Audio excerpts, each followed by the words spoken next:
and introduce our speaker for webinar 8. So the webinar on participatory approaches is delivered by Dr. Irene Guijt. Hope I said that correct. It's a Dutch name. Dr. Guijt has over 25 years experience working in research, training and facilitation with NGOs, research organizations, think tanks, the private sector and funders. Her degrees are in land and water use, engineering, and she has a PhD in organizational learning for rural development studies. She is a keen advocate for making the less heard voices more audible and influential, and has pioneered work on stories at scale in international development for impact evaluations in East Africa, Latin America and Asia on issues including girls' empowerment, inclusive business and youth leadership. And very excitingly, Irene will soon be moving to the UK to begin her new role as the head of research at Oxfam, Great Britain. So very lucky to catch her before she departs for this big role. And without further ado, over to you. Tomorrow? Yes. Oh, wow. Okay. Very lucky to catch you then. So over to you, Irene. Okay, thanks very much. Good morning, afternoon, and evening. I gather for some of you in Europe, it's very late at night. It's not too bad here in Canberra. I'm actually based in Canberra at the moment. So this webinar will really be on how you can get more engagement, just different ways in which you can get more engagement in impact evaluations, and it draws on material from evaluation more generally, because it is actually quite hard to find good experiences on this particular topic from around the world, and I'll come back to that in a moment. So as you know, there's a whole series, and right at the bottom right corner, last but not least, is the participatory approaches paper, which is really the core of this presentation. So, as I said, the relevance of this is much more broadly, and what I noticed in the first webinar that I gave is that very few people were working in impact evaluation, or rather, the questions seemed to be from people who were more interested in evaluation more broadly. And I do think that much of what I have to share is very widely relevant for impact evaluation. I am assuming some very basic background understanding of impact evaluation, because I'm not going to talk about causality or impact level goal formulations, and so I'll leave that to one side and assume that is background. So to just check the background of people, we have a little poll. Back to you, Nicola. Okay, so let me bring up this poll, and when you see it appear on your screen, I would like you to press your answer. So the question is, what experience do you have with participatory approaches in impact evaluation? And you can click on the left-hand side. You've got 4 options. So I've commissioned the use of participatory approaches in impact evaluation. I've used participatory approaches in impact evaluation, both managed and conducted impact evaluations with participatory approaches, or none. So far 4 of you have voted. There are 7 of you online, so if you haven't voted, could you please do so? Let me see, I'll vote as well. I won't. Yes, you would be both.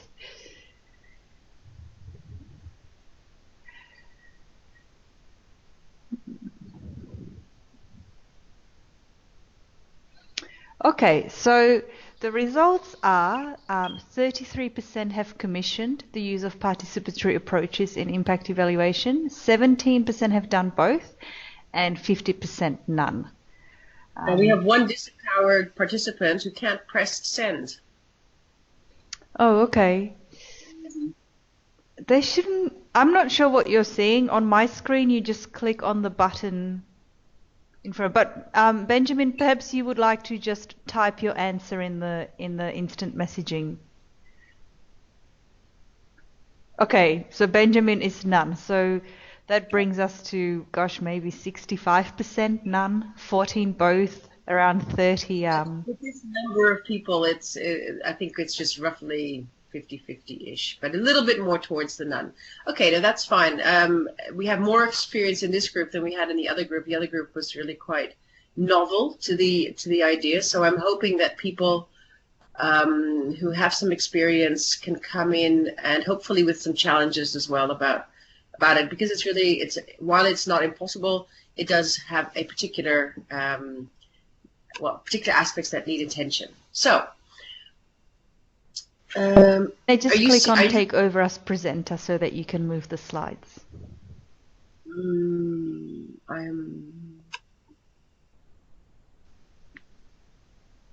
That's right. Here we go. Excellent. So, what's it all about? It's actually quite a controversial topic in the sense that people are either very, big fans of it for a whole range of reasons, or are very skeptical. And so these are words that certainly I've heard quite a lot in relation to this whole theme. Some people say it's more accurate, empowering, cost-effective sometimes, and others say, well, it's tokenistic or bad research or even tyrannical. And I think there was a period in the 1990s where everything had to be participatory. I think we've kind of swung the other way, where people are saying, what are you talking about? And hopefully at some point we'll come to some middle ground where people realize that it is relevant at times, and that will lead to much fewer examples of poor practice. There's also confusion around what the it is. So what is it about? Is it a method? Is it an approach? Or is it just about involving people at some point somehow? And in a way, I'm supporting the latter, but I'm supporting I believe that it's the latter, but I believe it's a very thoughtful way of involving people, not just throwing a few people in and stirring. So the key messages that I'd like to convey to you today, or that I hope will come across, is that I should have put the word thoughtful in there actually with the first one, that it's really a way of undertaking impact evaluation with stakeholders in a way that's meaningful to them, especially the intended beneficiaries. Now, I realize the term intended beneficiaries a little bit, everyone has a different way of referring to them. Participants, clients, I've been working with the private sector a bit, so they refer to clients a lot. I'm assuming that intended beneficiaries will do the job for now, but it's the people who you're expecting, you hope will benefit in some ways. So, but it's involving them in ways that are meaningful for them. So, and I'll come back to the different ways in which that can be conceptualized. So as I mentioned, there are very few good examples, but that doesn't mean that there's not a lot of options. And when I was putting the brief together, I kind of linked a whole lot of good practice examples to the logic of impact evaluation in terms of design and implementation. So there's lots of ideas that we can snatch from plain old evaluation and link to impact evaluation. And there are some examples now emerging, but there are few. The third message really is about the importance of thinking systematically, and this is where the thought comes in. So there's a range of different aspects and tasks, and there's a wide range of people who can be involved, not only the intended beneficiaries, and it's being very systematic about that, and I will talk about that in a bit more detail. And above all, and I guess this is where it starts, it's really being clear about the purpose and about how you define participation, because a lot of examples I know say, we empowered people, and then I ask, well, what did you do? I said, we spoke with them. I said, okay. For me, there's a disconnect between that purpose statement and then the practice. So it's about trying to align them in a way that makes sense. And I'm not saying that it's bad to talk with people as all, in terms of that's all you do, but then I think that the purpose has to be aligned with that. So I'm going to talk you through 4 steps: the who, the why, the how, and hopefully spend a bit more time on step 4, the conditions for success, because that's, I think, where the difference lies between good and bad practice, and where the difference lies between more genuine forms of participatory practice and the more tokenistic forms. So step one, why does it matter? There's two aspects here. One is, as I mentioned, the purpose, and the other is the definition. So let's turn to purpose. I've done quite a trawl of the literature and speaking with people and reading examples. And really there's three broad reasons why organizations or individuals decide to go down the route of including different kinds of people, stakeholders, in their impact evaluations. One is because it's a basic right. And I know that this is central to a lot of what UNICEF upholds.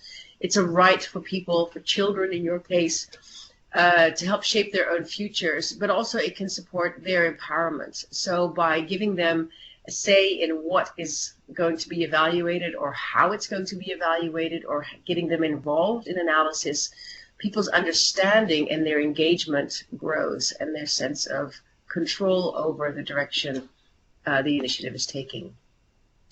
The actual process can also leave its marks in a very positive way. So building on this empowerment notion by engaging people, we've noticed that it builds much more a sense of ownership, saying, okay, well, if this is what it's about, well then, that's what needs to happen. And this is my part in that process. And this particularly happens when you involve not only program participants, but if, for example, implementing agencies, government stakeholders are involved in the impact evaluation, then you get much more coherence and an integrated, energy for the work. Part of the process, and again it builds on empowerment, is that you're strengthening accountability. So by setting an example, creating an example, and creating a process by which people are given a platform to share impacts and to explain what has been the program or the intervention's contribution to that or not, you're actually fostering a culture of people, implementers saying, okay, I'm open to hearing you, and people saying, well, and I really need to share this with you. So that's part of the process. And then the one that people focus on mainly is the impact of the actual findings. By engaging people, by having questions that are relevant, by having forms of methods that identify changes and causality in ways that are that connect with people's experiences, you're actually getting better data. And by involving them in the analysis, you're getting validation, and so therefore the findings are actually more accurate. But also as a result of, once you have the findings, what I've noticed in a number of examples is that the findings become the basis for what some people call systems change through advocacy. So having very clear and accurate information about the directions of where you've come from, you can do much more focused guidance to try and change the systems that need to change. So any of these reasons, and any combination of these reasons, could be why people venture into this whole theme. So then there's the other aspect of why, and that's really about the level of engagement. And here I've labeled it community engagement, but really it could just be stakeholder engagement. The examples that I've given you here really do relate to involving program participants. And it can range from simply sharing data. So if, for example, your purpose is upholding people's rights to have a say about their future, then you might feel quite happy with finding very solid and innovative ways to access people's experiences in their own words, in their own terms. And then that very first level of engagement would align with that purpose. If, however, you're more into the empowerment game, if that's your purpose, and in fact, if your intervention is about empowerment, you might choose to do an impact evaluation that strengthens that whole intention, then involving them in making decisions about the question setting around the who's going to do what, around managing the evaluation, about analysis, then it becomes a completely different type of engagement. And one of the key messages, I guess, that I would like to convey is that, and I'll come back to that a little bit when I talk about conditions for success. If you hear people saying, oh, it was very participatory, I spoke with people, then I would be inclined to say, well, what were you trying to do? What was your purpose? And to see whether their purpose and their level of engagement are aligned. So moving on to step number 2, knowing who to involve. That can be a little bit trickier because who's going to decide who to involve? So it's a bit of a chicken and egg situation. So sometimes program staff need to be involved much more intensely. Impact evaluations can sometimes happen at the periphery of people's implementation, almost like external people looking into like a fishbowl, as it were. But having program staff involved can really enhance the relevance of what's done, but also foster a lot of ownership. The same with program participants, I've mentioned them. And I wanted to just talk briefly about the third one, the second aspect of the third one. You've got intended beneficiaries, and some of those will be actually participating, but then there's those who do not actually participate, but who are somehow hopefully still receiving a service, or those who really have fallen off the radar. And that's a group that is actually quite hard to identify, but extremely important to involve in impact evaluations, because they should have somehow benefited, but they're not. And really understanding where the system is breaking down is an absolutely critical part. So doing some good stakeholder analysis, or what the private sector calls segmentation analysis, is incredibly important when you're thinking through the participatory aspects, because you're going to be aligning purpose, level, and who, and people will be involved in different ways for different kinds of activities, aspects of the evaluation.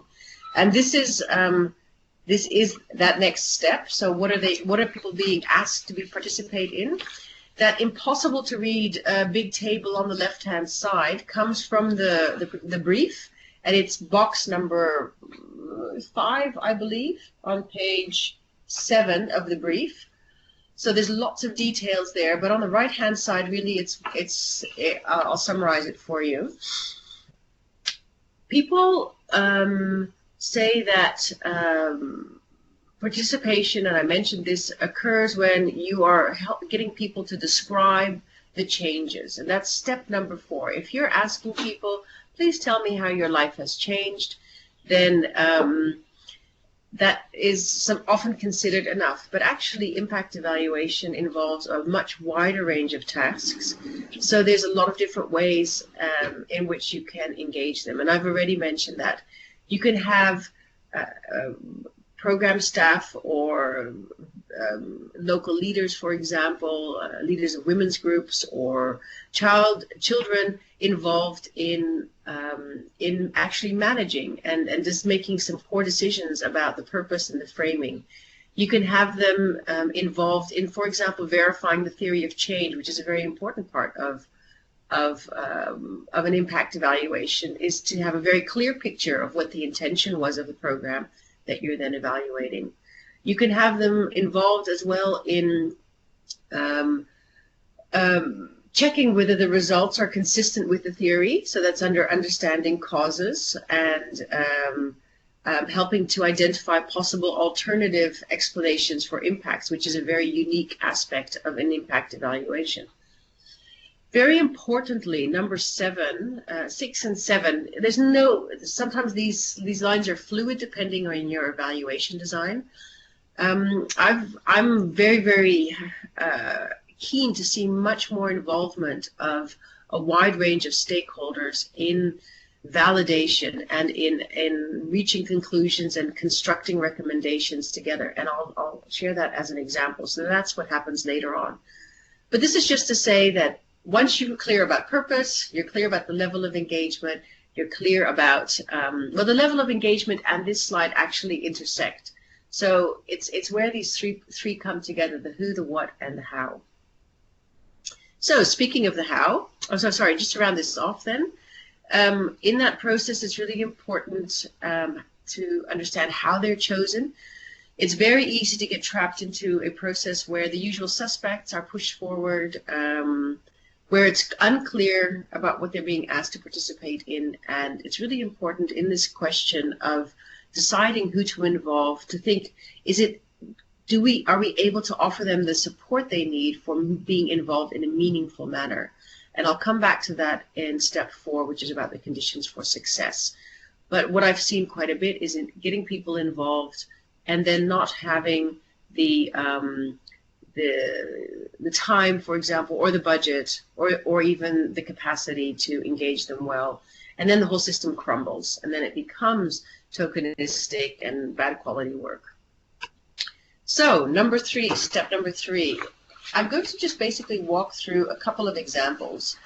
But keep in mind that for an impact evaluation, there's methods for different tasks. So the ones that you will see most frequently by far in any kind of manual on any aspect of evaluation or M&E, to be honest, is data collection methods. For some reason, people summarize the whole universe of what's needed for impact evaluation in data collection. But there's a range of other tasks that are involved for which methods exist. For example, investigating causality. There's methods for getting people to align, to kind of show how, with flow diagrams, for example, how, the changes they're talking about, what they think underpins that. There's also methods for looking at a very specific impact in relation to much wider development in the intervention area. When it comes to alternative explanations, we don't operate in vacuums, and so it's important to get an understanding of all the other different programs that are going on and how they're also contributing to the change. So I won't go through them all, but there's a range of methods for each of these tasks that are described in the brief. So example 1, I'll start with a simple example. Here the purpose was really about providing data. So it was that very first level. It's a program in India where children who are dealing with the consequences of having their caregivers affected by HIV and AIDS are often left to loose ends, to fend for themselves, and so there's a program of work to foster their life skills. Now, how do you assess somebody's ability to deal with conflict, or their ability to make safe choices, or their ability to engage positively with their peers? So this was an example where the method of collecting data, kind of making visible intangible changes, was really important. These were tested with children, so they were involved in making sure that they were understandable. It provided data, and it was a quantified form. It was qualitative data, but the scale at which it was assessed made it quantifiable. And I describe a little bit how it works. It's elaborated a little bit more in the brief. So it's a very simple example where you were really interested just in getting accurate data from the program clients, the children, and so therefore the methods to engage them in a meaningful way on their terms was created. So this is actually request so very. Now this is going to the other side of the spectrum. This is an example which doesn't pertain specifically to children or children's issues, but it is about community empowerment. And it's a very well documented example by Dee Jupp from 2009 or 2010. There's different dates for this publication actually. And this is a case where citizens from many, many different villages were involved in the whole thing. They wanted to understand how they were progressing towards empowerment, and they framed the impact evaluation of that work. They identified their own indicators, and there were, I think, 132, not 142. I should have corrected this slide. And it was developed by groups. They provided the data. They did their collection of data amongst themselves. They did all the in-depth analysis and the reporting. Program staff of programs involved in that initiative also then used that information at a more aggregate level, but they really weren't involved in any of the other aspects. So here's an example where very quantitative information was collected about a very fuzzy, hard to measure topic. So completely different example. And then you have something called citizens' juries. I know that these have been undertaken with children in the UK. I know they've been undertaken with adults around agricultural development in countries where UNICEF is active. Actually, UNICEF's active in the UK as well, so it doesn't really matter where the examples are from. And this is a completely different kind of example as well. So this is a program of work that was by the UK government, I believe, that was really aiming to improve the well-being of children, but they wanted to have children's input in kind of resetting the directions. And so they set up like a mock jury, and young people and adults had separate juries. And this is an important aspect of conditions for success, so you don't have young people dominated by adults. And the young people were involved in really defining what the key questions were: who should be the witnesses, who were credible elements, voices, and also what kind of data should be brought by those witnesses. They analyzed the data around what was happening and what was needed in terms of further work on well-being initiatives, and they then recommended directions. And then the young people's process was merged with the adult process to give a very integrated perspective for setting future directions. So this is the most important part, and I'll be rounding off after this, but there are several slides related to this conditions to make it work. My very first, almost my very first slide said that there's been quite a lot of criticism of participatory work, and I think it's very deserved. There's a lot of shoddy work or a lot of superficial work out there, and certainly it requires a lot of careful thought. So I will mention a few aspects that are particularly important. So the ethics of participation. We all know that working with children in particular, but any kind of evaluation is subject to normal ethics. And working with children, and UNICEF has some great work on that, requires some specific ethics. So adding participation to that, I suppose, is another layer. And in the 1990s, when I was working on this theme, on this process a lot, there wasn't much clear guidance around how to construct this and how to think about ethics. But in 2013, so actually really quite recently, some great work has been done by people to say, well, these are really the boundaries. And I'm just going to mention a few aspects. In the brief, I provide web links to this material on the ethics. There's a kind of a group called Participatory Practice for Change, which has members that's working on this.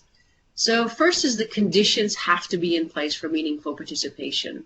And that's the next slide. So hold the thought. If you have any questions on this particular one, it's absolutely critical that the conditions are there. Otherwise, it does become very tokenistic and actually quite disempowering.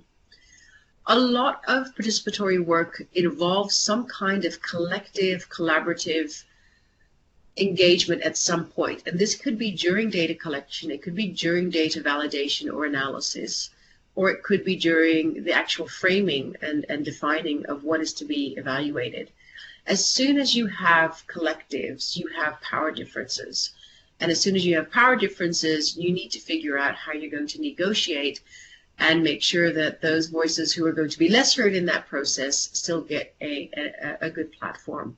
So you need to have figure out, well, how are groups going to be selected? I worked with Red Barna in the 1990s in Uganda, and we had, in fact, we decided to have 5 different groups: the young women, the young men, the older women, the older men, and the children.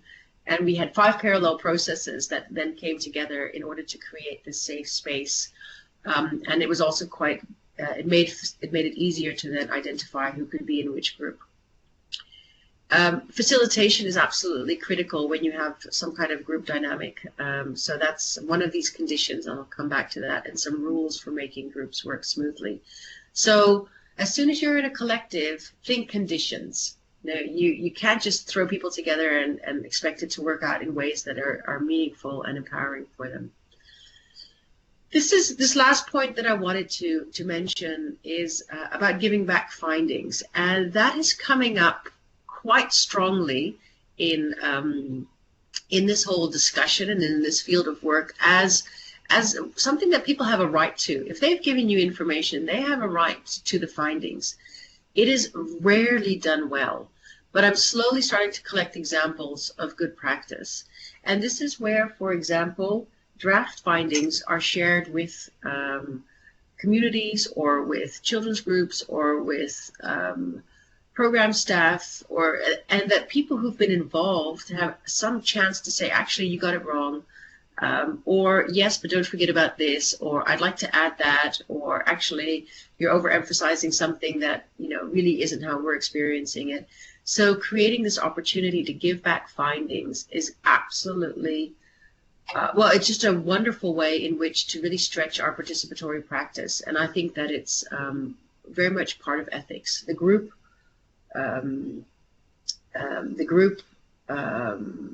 that developed some of this ethical practice say that really is a distinguishing feature of good participatory practice. So, avoiding bad practice and tokenism. Here's a very blurred picture, and it's intentionally blurred because a lot of bad practice I see comes from the lack of clarity and vagueness or simplistic ideas about what is involved. And so if you, for example, hear people say, oh, we're involving all stakeholders, we will involve them if that's part of your terms of reference. Be very, very careful. It's far too vague and simplistic to be possible. So try and move away from a blurred picture to precision. Who? How do you define it? What's your purpose? What level of engagement? Really, really critical. I've talked quite a bit about participation only seen as collecting people's views.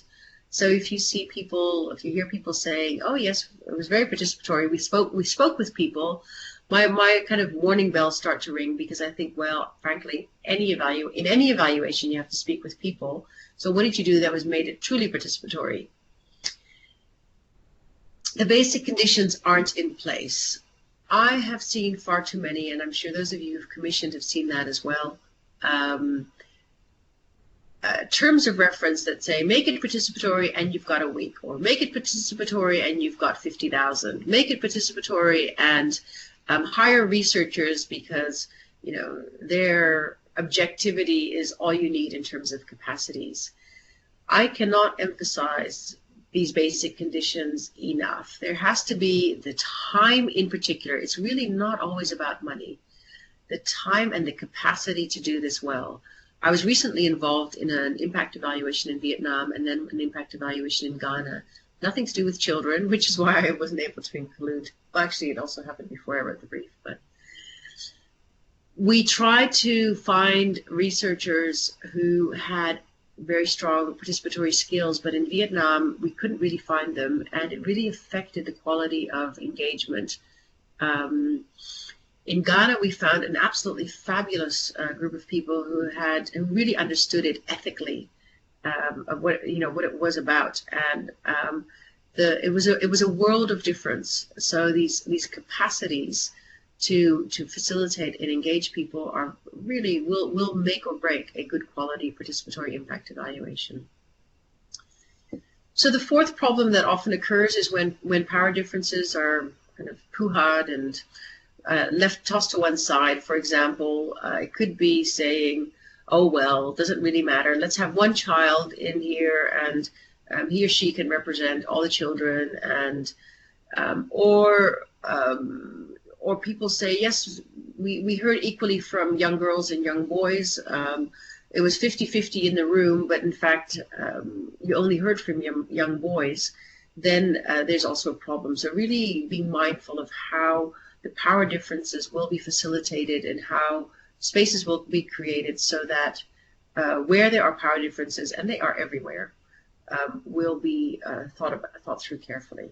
And this links very strongly to the understanding of local contexts. I've seen both sides of the equation, people kind of ignoring local contexts and saying we must have these people involved in these ways, and we'll just tell them that that's how it's going to happen, which doesn't really work because social norms are important to respect, and you've got to work with them. The other also happens where people bow down to social norms perhaps a bit too much and say, oh, well, children really aren't welcomed here, aren't allowed, and no effort is made to try and find ways to include them anyway. So both sides can occur. And then finally, and this is one that's very specific again to impact evaluation, which is which standards of rigor will dominate. And impact evaluation really is driven a lot, mainstream impact evaluation is driven a lot by certain understandings of rigor around the statistical aspects of it. But participatory practice also has rigor in some of the issues that we've mentioned already in this slide, in this presentation. And what you'll have is a power struggle, talking about power, between these two camps or these two perspectives or paradigms. And that's not an easy one. That requires negotiation. So it might require a certain level of a scale of, say, some kind of statistical survey, but then enough time to build in some really meaningful local level discussions in order to get the participatory dimension into it.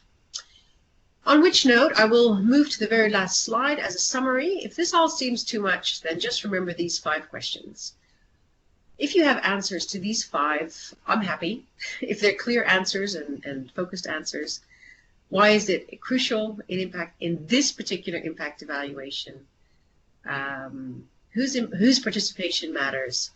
When are they going to be involved?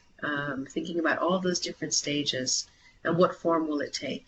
And then finally, what I just rounded off, who needs which conditions? And people will need different kinds of conditions. Some people will need more time, some people will need less. Some people will have more capacity to engage without external facilitation, and others will need to be facilitated more. So I leave you with these 5 questions and open it up to your questions.